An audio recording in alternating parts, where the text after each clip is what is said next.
Got a bit of water again this morning, it's Monday. Have a look up in here. I can't see anything. That's the aerial there. And it doesn't feel damp around there.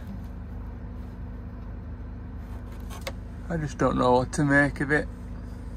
But that was a good tip. I can't remember, I think it was Andy or somebody. He said to get a debit card and just slide it up in front of this light here and the whole thing hinges down. And he was absolutely bang on, it does.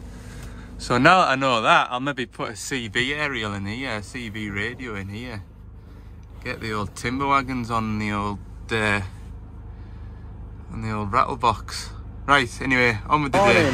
It is Monday, isn't it? You can hear that machine revving away in the background. 235. Remember a couple of months ago now, I replaced the heater motor actuator in it, which involved taking all the aircon pipes off from underneath the machine, taking the seat out, lifting the base up, and just to access the actuator. Also noticed that the tap was tight as well, which is probably what caused the actuator to fail. So I replaced the tap and the heater actuator that turns the hot water on and off going through the cab.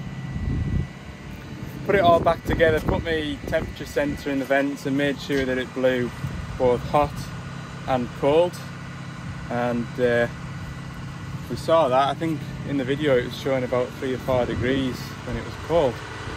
Happy days. The machine sat, or it would have sat for a couple of weeks. It went out onto a job and the customer said that, "Hey Ali, that machine's blowing hot when I've got it cold." Obviously this is back when, I mean, it's a lovely dry day today, but it's definitely autumn now because it's only 9 degrees outside today. But anyway, when it was set to cold, 17 degrees in the cab, it was just blowing like a warm air onto the driver, so there was something amiss now. I had wondered whether when I put the air conditioning pipes back on, perhaps I'd nipped an O-ring. So we went back and had a look, drew all the gas out, pulled the pipes off, and sure enough there was an O-ring that was just ever so slightly damaged. Put a new O-ring on it, fired the pipes back on, regassed the system, started the machine, and it was blowing what I thought was cold, so it was about 7 or 8 degrees. So packed up and off we went, and not even 2 hours later the customer phoned me up and said still wanting to blow warm air at me.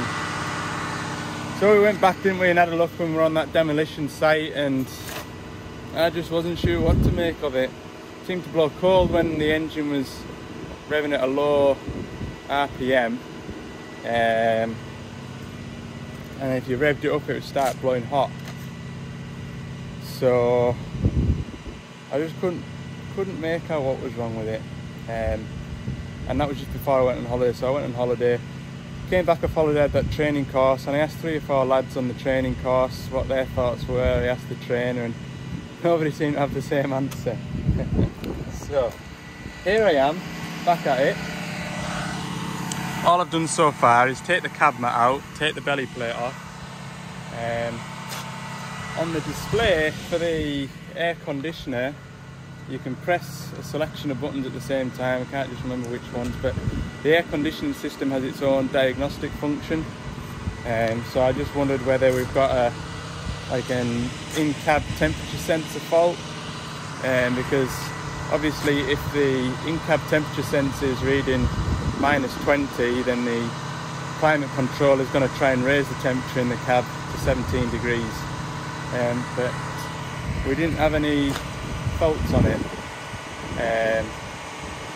I did think as well, because the in-cab temperature sensor isn't inside the air conditioning system under the seat, it's sort of behind the seat, and I just thought, maybe I just haven't plugged that in-cab temperature sensor back in, but I've checked and everything's all plugged in as it should be. So what I've just done there is I've had the machine running on idle, and it does seem to be blowing cool air. But obviously the outside temperature is just 9 degrees today, so it will feel cool. And when I rev the machine up and leave it running for 10 minutes flat out like it is now, when I got back in the cab it was like a warm air coming through, and I thought, I wonder if that tap for the coolant is actually stopping the coolant going through the heater matrix. So what I've done is I've gone under the cab there with a pair of pipe grips, and I've manually stopped the coolant going through the cab. So I'm just doing a test now, revving it up there. If that isn't the problem, then the temperature in the cab should be getting sort of warm. But we'll have a look. You can see it's only reading at 1 degree. It's almost freezing in here, and that is cold. So I reckon that tap there isn't turning the coolant off, and there's still coolant allowed to go through that tap, through the heater matrix, and it's warming the air that has been cooled by the air conditioner. I said it had to be something simple, something that I've done. It turns out it's that new tap that I've fitted is dodgy. What a nuisance. I've done a fair bit of, well, not worrying, but I've had a fair bit of thought gone into this, and yeah. That should be something simple, isn't it? It is. Now, whether or not I can get that tap out, without having to take all that seat apart is another story, like. So, yeah. Definitely going cold now though, isn't it? 1 degree. Very good. Very good. I'm a happy person now. Happy in the mind, knowing that you can see what's going on. Good. So what I've done in here is I've just made some adjustments so that the valve is sitting slightly that way a bit, tipped down the way. So when the actuator pushes the tap to close it, it closes the tap fully. Because what I found was I could get my finger under the tap and pull it up another 3 or 4 mil, which evidently makes all the difference for shutting off the coolant. So what I've done now is I've set the temperature in the cab to blow warm. And you can see it's blowing 34 degrees out of that vent there. What I'm going to do now is set the temperature down to as cold as it'll go. Hopefully,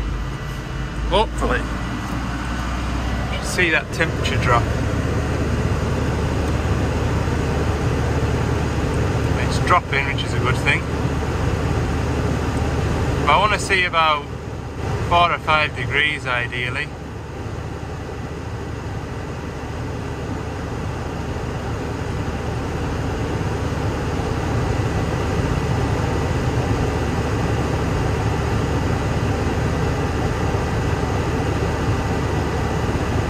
Good. What I'll do is I'll just shut the cab door and leave it be for 5 minutes.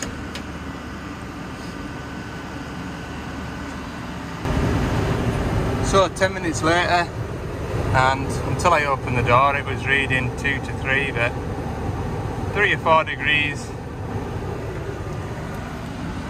That'll cool you down, won't it? Good.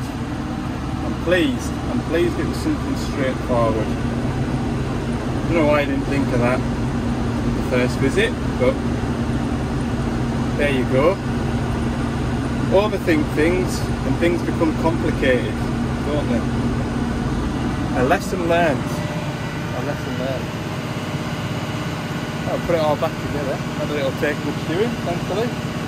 Please didn't have to take all that seat base out and pull off, top off and de-gas aircon and all that carry on. Woo! Happy days. Good. Please, that one's knocked off my list of jobs to do. Hey man, it's been on my mind a lot, that one. Can't believe it was so much straightforward as that. Hey man. Right, the next one is an Egr fault and a 140 LCR. Now, it's going to be made a little bit tricky because, as you know, my trusty laptop has let me down. There's a new one in the process of getting put together, but it takes time to put all the different software that I need onto them and all the licenses that need sorting out. So it's in the process of being done, but I don't have it at the moment. And yeah, the next one's the Egr fault, so my suspicions are in the Egr cooler, which on a zero tail swing is even harder to get at. But if nothing else, I can use my laptop to read the troubleshooting guide. Hopefully the wiring schematic is correct, and we can just troubleshoot it and hopefully find the fault and rectify it in the near future. But I don't think it'll be as straightforward as spending half an hour on it. So we'll see. Right, there's the machine. The site is an absolute slop hole. So we're just inside a gateway, blocking everybody up, so hopefully we don't need to shunt about too much. I'm just looking up the fault. So the fault is well, Perkins calls it NRS, NOx reduction system, but it's an Egr fault. And to translate it for you, Egr mass flow rate problem. So I'm just going to go through the troubleshooting guide, have a bit read up on it before I start ripping this machine apart. Right, so this is where the differential pressure sits. This pipe goes into here and it reads the differential pressure on the Egr system. And just when I was up there, I noticed pipes rubbed through. So as luck would have it, I've got some of them pipes in one of these drawers. There we go. It's either that one or that one. I'm not sure which. Different part numbers, I reckon. Yes, different part numbers, so I'll have to decide which one it is. Taking the pressure sensor off, I'll just give that a clean up so it's got a nice clean surface to seal on again as well. This is where it sits. So you've got your Egr valve here. You've got the pressure coming out the Egr cooler into the differential pressure sensor, which is here, which is this assembly. So you've got Egr pressure going into here, and then you've got it on the other side, which is the air intake side, and it reads the differential pressure, so it knows how much or how little to open the Egr valve to recirculate the exhaust gas. So I've had the Egr valve off just to see if it was looking choked at all, and it wasn't too bad, but while I was on with that I noticed that pipe had rubbed through. So yeah, hopefully that's it, because the first step in the troubleshooting guide is to check for exhaust leaks. So I have had one of those go before. It was a long time ago, and it was literally just a pinhole in it, and it was throwing up an error similar to this. So yeah, hopefully that little crack in that pipe will be the root cause, is what I'm hoping, and I'm sure everybody else is hoping. But like I say, I haven't got my bumming Perkins tool that's able to knock it off because the laptop won't talk. So we'll just have to see. Hopefully with a bit of running time it'll see that it's working again and it'll clear off. So I'll let that machine run now for a day or so. Hopefully it'll see that it's working as it should be and it'll clear the code. If not, we're only 20 minutes, half an hour away from Carlisle, and I'm sure I'll be passing at some point, so I'll call in and get it cleared once I've got my new laptop set up. Yeah, feels like my left hand's missing when I've not got my laptop. Just shows you how much you rely on them. Anyway, I'm going to go back through to Carlisle depot now, and there's one or two bits and pieces to do in there. So yeah, we'll see how we go on. So I'm just back at the yard now, and I've just been having my lunch and doing a bit of research into a question that was asked me in one of last week's videos, and it was just asking what's the tie-up between Hyundai, Doosan and Bobcat. So Doosan North America had bought out Bobcat, so the machines that you were seeing from both the Bobcat stable and the Doosan stable were essentially the Doosan diggers were Bobcats painted orange. That is now, Doosan and Bobcat have gone their separate ways, so that's why we're seeing the new DX27s, DX55s, etc. Hopefully later this year there'll be the new DX85s out as well.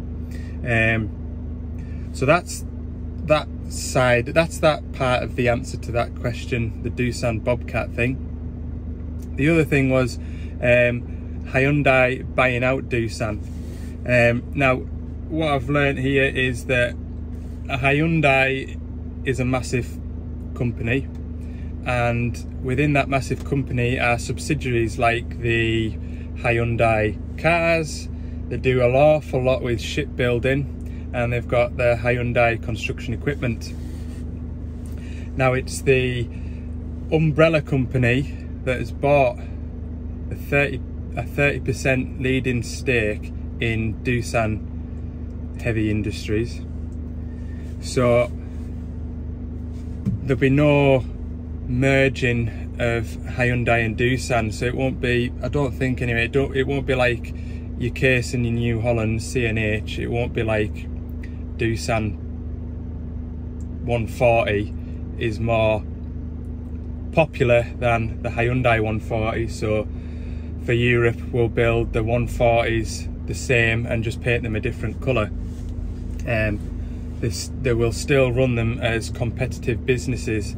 Now from what I understand, Doosan is ranked 10th in the world for sales, whereas Hyundai is 22nd in the world for sales. So I think, reading between the lines, that merging the two will possibly have a negative effect. I don't know, but that's what the story is. It's more as an investment, and that allows Doosan to then invest more into research and development, like these new diggers that are coming out now. We've just had released the DX225 LC7X.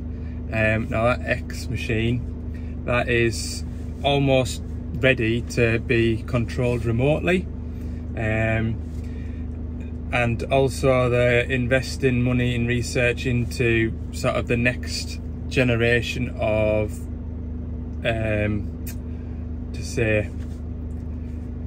running the machines without diesel, like fuel cells and hybrid technology, etc. So don't think you'll start to see Hyundai's painted orange or a Doosan painted in Hyundai colours. From what I've read and what I understand, both companies will still be treated separately, and they'll still be competitive machines. So hopefully that answers the question, and yeah, hope you found that interesting. Right, I've got a few bits to do in the yard here, but a lot of it is admin, so once I get back out and into the toolbox, I'll come and grab you. So we're on 25 to 5. When I last spoke to you, it was 1:45. In that time I've been working on my laptop, I've been on and off the phone to IT, and I've managed to get the laptop, or the software on the laptop, to connect to the machines again, all apart from the Perkins software, which is a license issue. It ran out while I was on holiday, so I wasn't able to update the license before I went on holiday, so it would have rolled on, but once it goes out you have to reapply for it, and it's a lot of admin, it is. So I'm pleased about that. I'm able to talk to machines again. Tomorrow we're going to go and see that 225 with the noise inside the cab. My service manager's coming down from Castle Douglas to go and see that with me.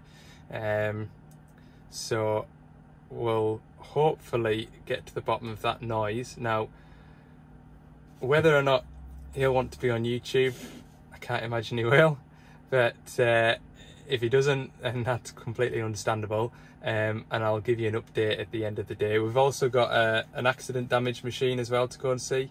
Apparently there's a 140 that's hit a bridge. Now, it's not my customer, I don't know the person, and again, I can't imagine he'll want his damaged machine on YouTube for everyone to see, so certainly won't be filming any of that. So yeah, just bear with us tomorrow.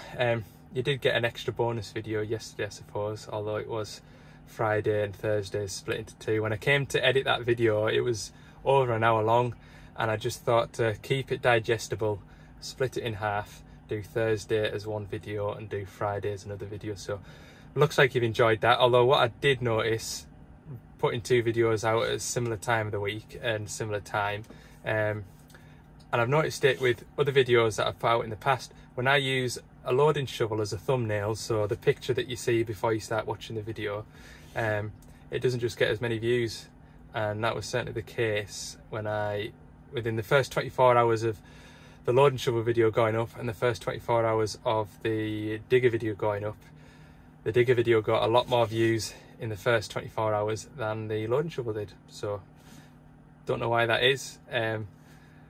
Maybe you aren't interested in the loading shovels, I can't blame you. But anyway, yeah, hopefully you enjoyed those two videos. But yeah, that's what the plan is for tomorrow. Pleased with the way the day has gone today. Hopefully it's signs of things to come. Good start to the week. We've got that 235 sorted. Just thought when I went back to it, like, let's start from scratch, start with the basics, and sure enough, it was something simple. And it just goes to show you, if you overthink things, you just complicate matters. Start with the basics and then work up towards more complicated things that you don't understand, like air conditioning. So anyway, got that one done, and then yeah, I was pleased with the way that Egr Fault went. I've not long had those couple of short bits of pipe on the van because a couple of weeks ago we had a fault and it sounded something similar, and I got those pipes in just in case, because the machine was going to be 3 hours away or 2.5 hours away. So I thought, if I've got them, I probably won't use them, but if I don't have them, I'll need them. And for something as, you know, you saw those pipes that were tiny, like, so anyway, that's worked out in my favour. We got rid of one of those, the other one was okay, so I didn't replace it. Haven't heard from the driver to know if the code has cleared itself yet, but he did say he was going to phone me at lunchtime tomorrow, so we'll see how that goes. But to reset that code, I'm going to need my Perkins license, so we'll just have to wait till the new laptop turns up to go back and do that if we need to. But that machine shouldn't go into limp mode, it'll just have a check engine light on the screen. Right, that's all the admin over, and it's going to be the end of my day very shortly, so we'll leave it at that. Thanks very much for watching, and don't forget, if you haven't already, hit the subscribe button. For more bits and pieces throughout the week, head over to Ali's Digger Diary, and we'll see you in the morning.